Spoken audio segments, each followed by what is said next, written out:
Yuma Daf Lamed Zayin Amud Aleph. Bonjour à vous tous. Alors aujourd'hui, nous allons commencer 10 lignes, la 10e ligne de la page. Ve'enonim acharav. Il est écrit que lorsqu'il disait le nom d'Hachem, un Mefourash, dans le Beth Amikdash, le Kohen Kadosh disait le Shem Mefourash, tout le monde répondait Baruch Shem Kivod Malchut Olam Vaed. D'où sait-on cela? Tania, Rabbi Omer, Rabbi a dit, on apprend d'un passage, qui Shem Hachem Ekra. Je vais appeler le nom d'Hachem, donc voilà, le Kohen Gadol le fait. Avou Godel l'Elokenu. Donnez de la grandeur à notre Elohim. Mais c'est quoi la grandeur? C'est la Malchut. Baruch Shem Kivod Malchuto Olam Vaed. D'où sait-on? D'où sait-on que la royauté, c'est la Gdoula, c'est la grandeur? Parce que on a remarqué que la première bracha de la Hamida, on ne dit pas Elokenu melech haolam. On ne commence pas la Hamida avec Elokenu melech haolam. On dit Baruch ata Hashem, hakel hagadol, hagibor vanora. Ça veut dire, nous dit le Roche, parce que Gadol, c'est la Melucha, c'est comme si on avait dit melech haolam. Donc ici aussi, puisque tu dis Kishem Hashem Ekra, comme moi je dis le nom d'Hachem, le vrai nom d'Hachem au Beth Amikdash, à vous Godel, il faut dire Baruch Shem Kivod Malchut Olam Vaed. Amar le Moshe, alors là l'Agma explique, Amar le Moshe l'Israël, Beshat Shani Maskir chez Moshe HaKadosh Baruch Hu, lorsque je dirai le nom d'Hachem, Atem à vous Godel, vous direz Baruch Shem Kivod Malchut Olam Vaed, comme on vient d'expliquer. Hanania ben Achi Rabbi Yoshua Omer, Hanania le fils, donc le neveu de Rabbi Yoshua, disait, il apprend dans notre pasuk, c'est un pasuk dans Mishlei de Shlomo HaMelech, Zecher Tzadik Livracha. Lorsque tu penses au Tzadik, il faut faire une bracha. Amarlem Navi, le Navi leur a dit qui c'est? C'est Shlomo HaMelech, c'était un des 48 Nevi'im il a écrit, parmi les autres Sfarim, il a écrit Mishlei. Qu'est-ce qu'il leur dit les Israël? Bisha Shani Maskir Tzadik Olamim, lorsque je mentionne le Tzadik, c'est Hachem, le Tzadik des mondes, c'est Hachem. Atem Tenu Bracha. Donc vous donnerez la bracha. Comme c'est écrit, Zecher Tzadik li bracha. Et c'est quoi la bracha? Baruch Shem Kivod Malchut Olam Vaed. Par opposition à Amen. On ne dit pas Amen là-bas, on dit Baruch Shem Kivod. Matniti, nouvelle Mishnah. Maintenant, il a terminé ce qu'on avait vu hier et avant-hier.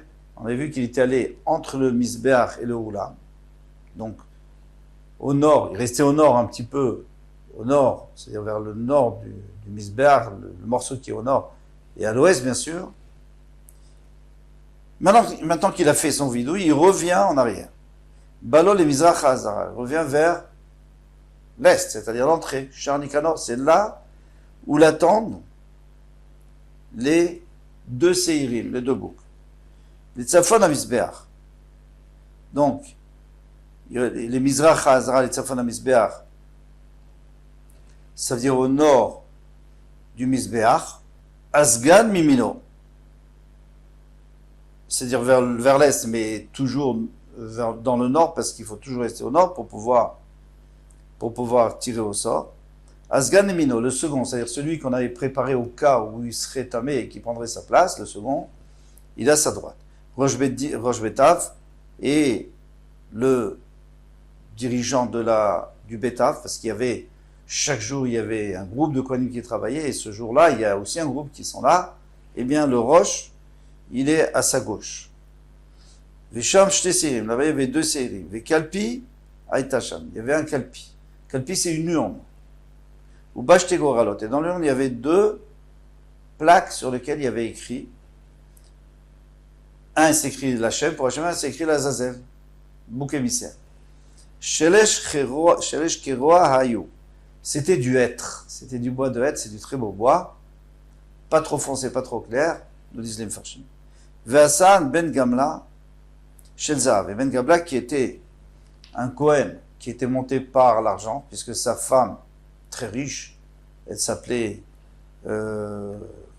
Martha Badbaitus, elle avait payé le roi pour qu'il le nomme Kohen Gadol. Au début, il n'était pas du tout à la hauteur d'être Kohen Gadol, mais apparemment, avec le temps, il s'est amélioré. Mais en tous les cas, il a décidé de les faire en or, l'Ichvod Yom Kippour, que ce soit plus en bois, mais en or. Et au Maskir Motor Lishvach, les Chav, ils ont dit que c'est joli, c'est bien ce qu'il a fait. Ben Katin, c'était encore un autre. C'est toujours au deuxième Beth Amikdash. Asa, donc c'est un Kohen Gadol, Asa, Yud Bet Dad et Kior. Alors au début, il y avait deux. Chez Loayou, Ayalo et Lashtaim. Il n'y en avait que deux. Un en haut et un en bas.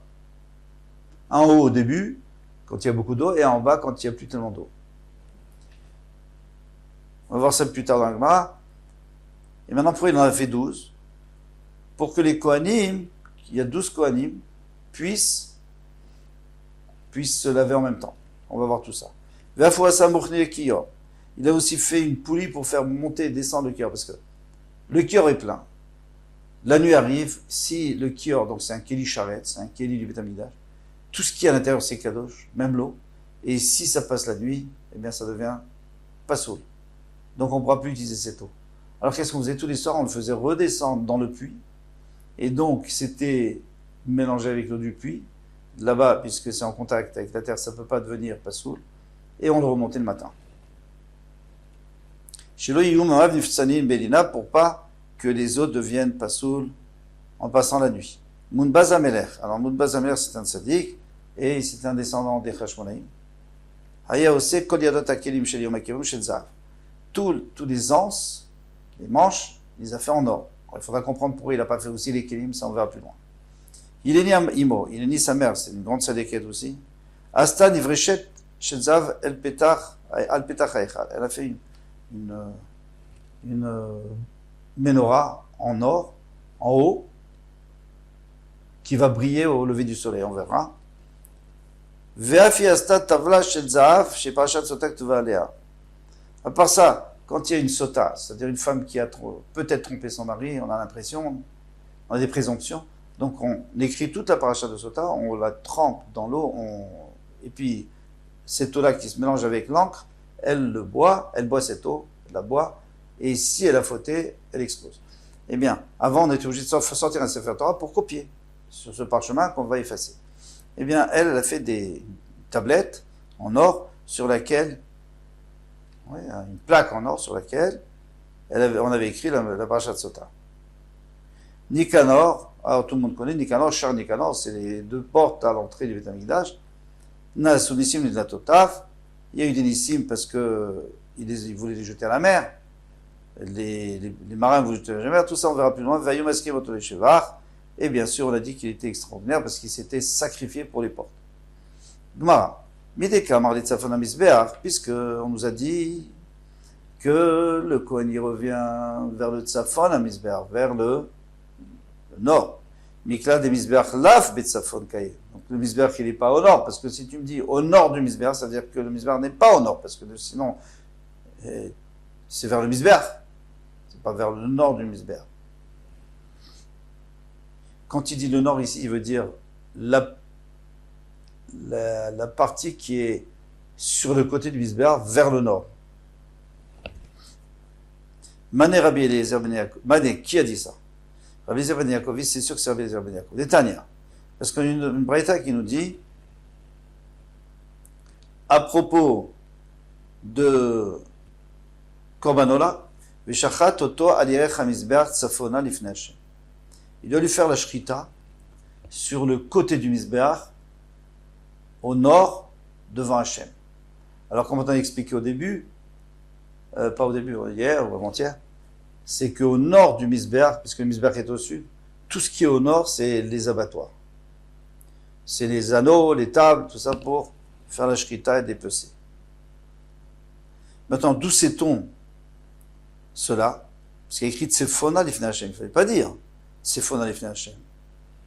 Qu'est-ce qu'il fallait dire? Al Yerech HaMizbeach Atzafon Lifnei Hashem. Il fallait dire sur le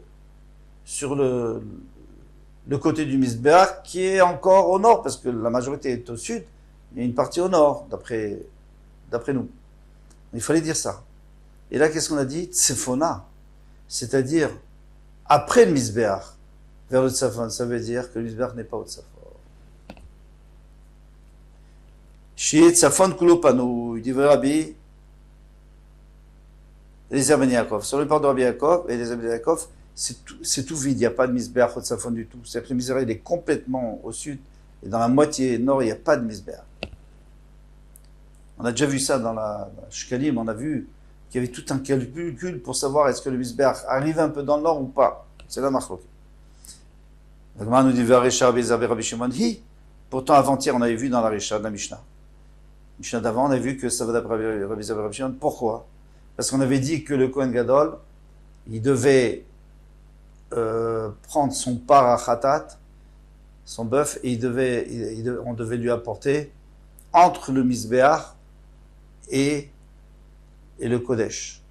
Alors ça veut dire que s'il sort de misbéach, c'est qu'il y a un peu de misbéach au Tzafon, parce que c'est sûr qu'on ne peut pas le faire au Daron. On ne peut pas faire la shrita ni quoi que ce soit, on ne peut pas non plus faire la smicha, on ne peut rien faire au Daron. Il faut faire au Tzafon, puisque c'est un Kodesh Kodashim. Donc c'est une kushia, une contradiction. Au début de la Mishnah, en fait c'est la même Mishnah qui continue, parce qu'on est en train de raconter toute l'histoire du Kohen Gadol, tout ce qui se passe, l'histoire non, la avoda du Kohen Gadol Yom Kippour. Donc au début tu me dis, attention, le Kohen Gadol il doit mettre entre le misbéach, ça veut dire qu'il a le dos au misbéach, et que le misbéach il est au tzafon, parce que c'est pas au tzafon, c'est pas bon. Maintenant tu me dis, non, le misbéach il est au darom, mais il n'y a pas de tzafon, alors tu peux pas le mettre là-bas. Alors, il m'avait dit, Kula, Rabbi Eliezer Ben Yaakov, tout ça va d'Rabbi Ben Yaakov, c'est-à-dire qu'il n'y a pas de misbéach au tzafon. Vitane, Ben Aoulam, qui Ben Aoulam, Beben, il y en a qui disent, qui Ben Aoulam, Vela misbéach. C'est pas vraiment entre le misbéach et le oulam, donc c'est pas du tout comme on avait compris la Mishnah avant-hier. C'est pas du tout entre le misbéach et le oulam, c'est comme entre le misbéach et le oulam. C'est-à-dire le misbéach est à ma gauche. Et moi, je suis dans le tzafon, donc pas du tout en contact avec le misbéach.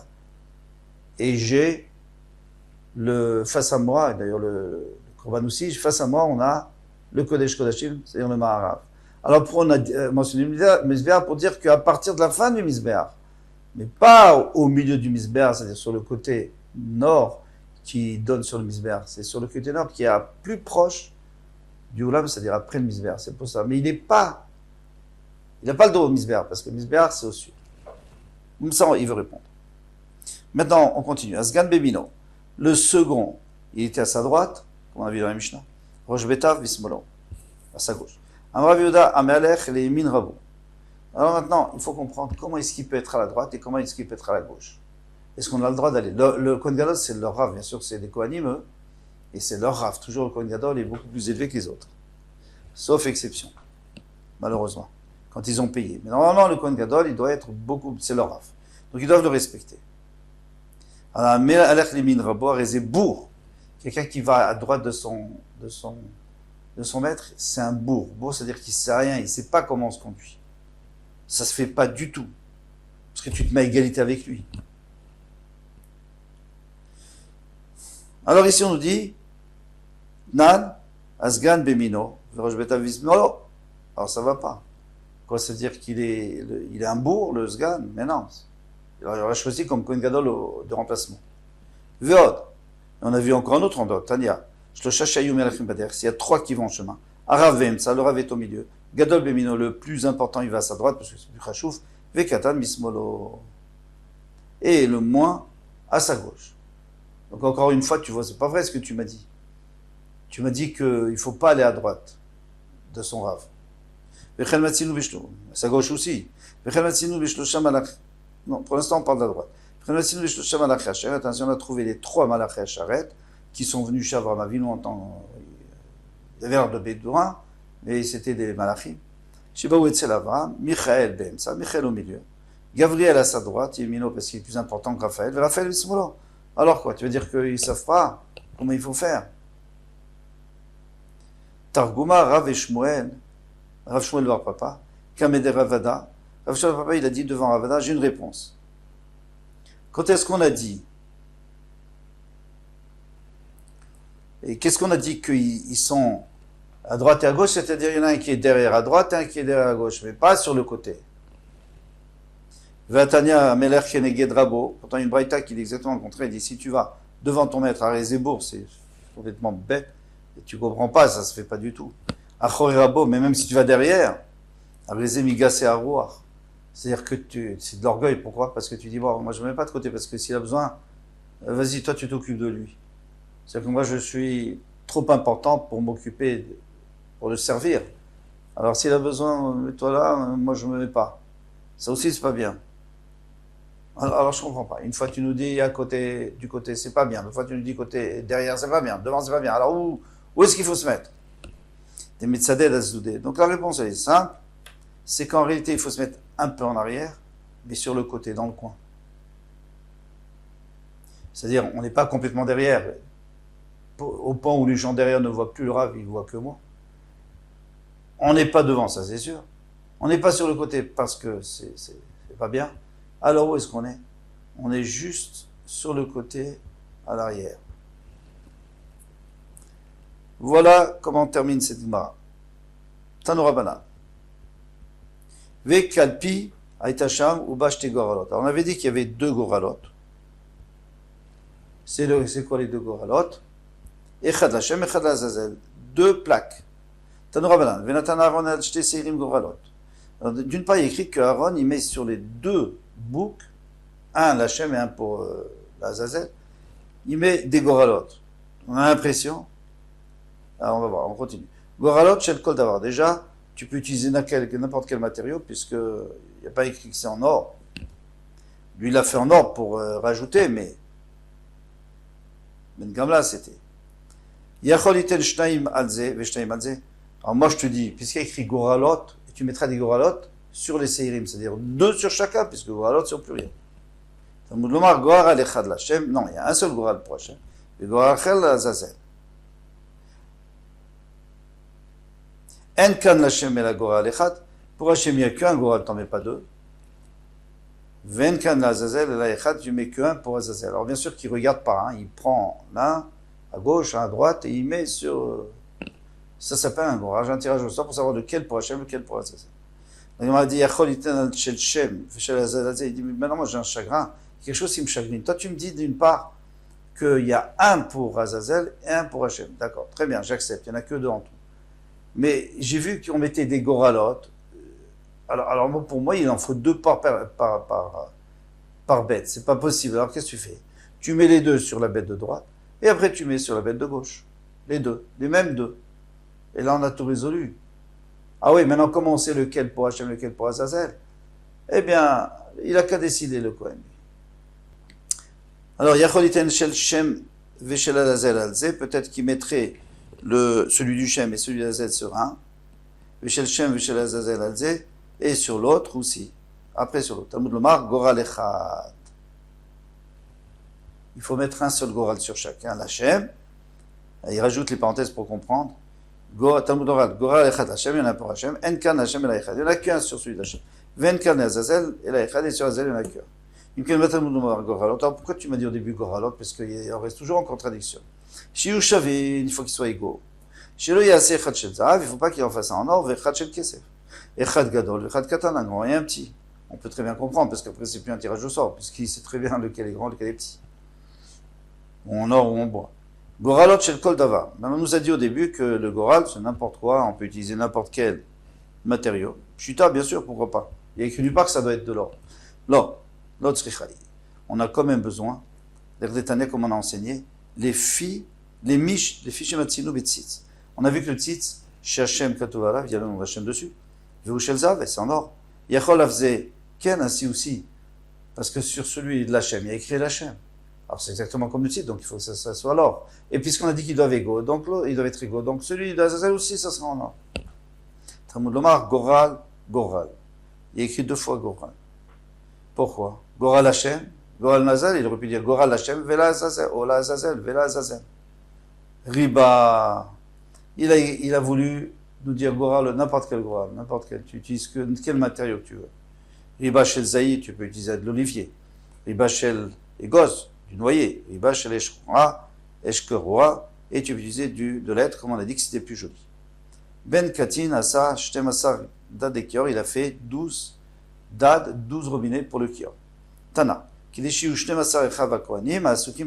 que ces 12 frères Kohanim qui s'occupe du Tamid, parce qu'on avait dit qu'il y avait 13, mais un, ça peut être un Israël, et on avait vu que d'après plusieurs Mefarshim, que si c'est un Israël qui peut le faire, alors même le Kohen, il n'est pas obligé de se laver les mains pour le faire, s'il n'y a pas d'Israël par exemple, et Mekachim, Yedem, Veraglem, et Vatachet, ils peuvent se laver tous ensemble. Pour pas vexer l'un, ouais, moi je suis en premier, toi tu es en deuxième, tous vont ensemble. Tana, on nous a enseigné, Shacharit, Bimilou. Alors avant qu'il y ait 12, il y en avait un en haut et un en bas. Shacharit, Bimilou, le matin, quand il était plein, parce qu'on avait remonté du puits, il était plein le kior. Mais Kadesh Yadav Veraglem, Binaïdion. Donc il se lave les mains et les pieds, dessus d'en haut. Arvit, Biridato, et Arvit l'après-midi. Alors parfois il y a des colim qui se lavaient les mains l'après-midi parce qu'ils viennent d'arriver, ou parce qu'ils étaient aux petits besoins, ou alors parce qu'ils n'ont pas pensé, à un moment donné ils se sont déconnectés de la avoda, donc ils doivent se relaver les mains et les pieds. Mais Kadesh Yadav Veraglem, il y a tartan, ils utilisaient le robinet d'en bas. Maintenant il n'y a plus de problème puisqu'il y en a 12. Vafouassa, Mouchanil et Kior.